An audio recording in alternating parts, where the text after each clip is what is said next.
நித்யானந்தம். இப்ப நம்ம எங்க இருக்கோம் பாத்தீங்கன்னா ஆதி அண்ணாமலை அப்படின்னு சொல்லக்கூடிய கிரிவல பாதையில இருக்கக்கூடிய ஆதி அண்ணாமலை சிவன் கோவில்ல தான் இருக்கும். ஸோ மெயின் கோவில் இருக்கு. அது வந்து பாத்தீங்கன்னா சிட்டிக்குள்ள இருக்கக்கூடிய பெரிய கோயில்னு சொல்லுவாங்க. இது வந்து ஆதி அண்ணாமலையார் கோயில்னு சொல்லுவாங்க.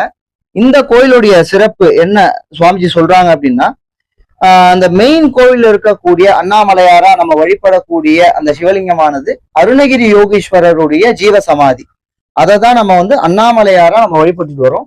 இந்த கோவில்ல இருக்கக்கூடிய மூலவர் லிங்கமானது அருணகிரி யோகீஸ்வரர், அதாவது பல ஆயிரம் வருடங்களுக்கு முன்னாடி பரமசிவனே மனித உடல் தாங்கி வந்து இந்த பூமியில வாழ்ந்த ஒரு மகான் தான் அருணகிரி யோகீஸ்வரர்.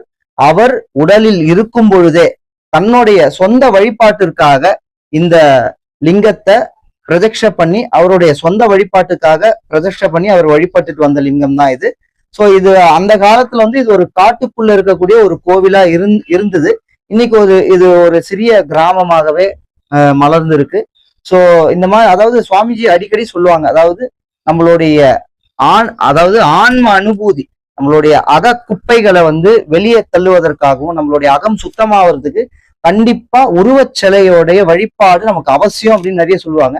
சோ பாருங்க, அதாவது ஒரு அவதாரமே வந்து பாத்தீங்கன்னா தன்னுடைய சொந்த வழிபாட்டுக்காக ஒரு லிங்கத்தை பிரதட்ச பண்ணி தான் பண்ணியிருக்காங்க. சோ தெய்வ வழிபாடுன்றது நமக்கு எல்லாருக்குமே அவசியம். அவதாரங்களுக்கே அது அவசியமாக இருக்கும் பொழுது நமக்கு அது இன்னுமே ரொம்ப அவசியம். ஸோ அதனால உருவ வழிபாடுமே, சிலைகள் வழிபாடு, சிலைகள் மூலியமா நம்ம எதை ஆஃபர் பண்றோமோ அந்த டெய்டி மூலியமா நம்ம ஆஃபர் பண்ற எல்லாமே பரமசிவனுக்கு தான் போய் சென்றடையுது அப்படின்றத அந்த பெரும் சத்தியத்தை சொல்லக்கூடிய வகையில இந்த திருக்கோவிலானது அமைஞ்சிருக்கு. நன்றி.